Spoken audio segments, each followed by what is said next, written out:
একসময় clash of clans ছিল বাংলাদেশের সবচেয়ে জনপ্রিয় গেমগুলোর একটি, কিন্তু এখন অনেকেই বলেছে এই গেমটা আর আগের মতো নেই। আসলে কি তাই? আজকের ভিডিওতে আমরা জানবো কেন মানুষ কম খেলছে গেমটি, আর বাংলাদেশে এখন এর অবস্থা কেমন। আগের জনপ্রিয়তা 2014 থেকে 2018 এই সময়টা ছিল ক্ল্যাশ অফ ক্ল্যান্স এর গোল্ডেন টাইম। স্কুল, কলেজ, বন্ধু বান্ধব সব জায়গায় শুধু ক্ল্যান, ওয়ার আর টপি পুশ নিয়ে কথা হতো।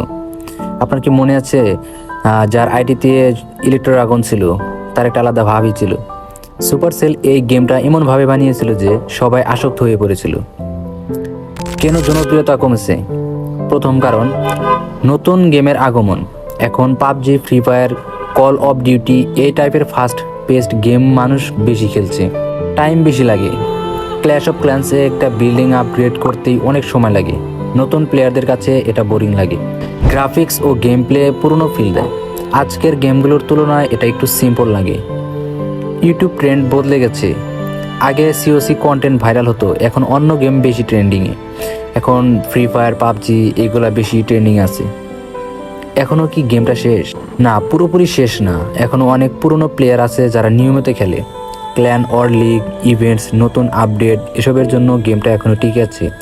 সুপারসেল চাচ্ছে এখনও প্লেয়ার ধরে রাখার জন্য, তারা প্রতিনিয়ত নতুন নতুন আপডেট আনছে। এই জন্যে বাংলাদেশে সহ বিভিন্ন দেশে এখনও অনেক প্লেয়ার রয়েছে। বাংলাদেশে বর্তমান অবস্থা, বাংলাদেশে এখন আগের মতো হাইপ না থাকলেও একটা স্টেবল প্লেয়ার বেস এখনও আছে।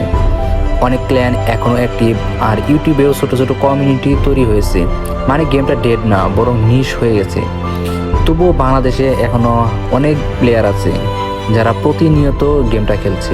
তাহলে তোমার কি মনে হয়, ক্ল্যাশ অফ ক্ল্যান্স কি সত্যিই শেষ, নাকি আবার কামব্যাক করবে? কমেন্টে জানাও। আর এরকম গেমিং আপডেট পেতে সাবস্ক্রাইব করে রাখো।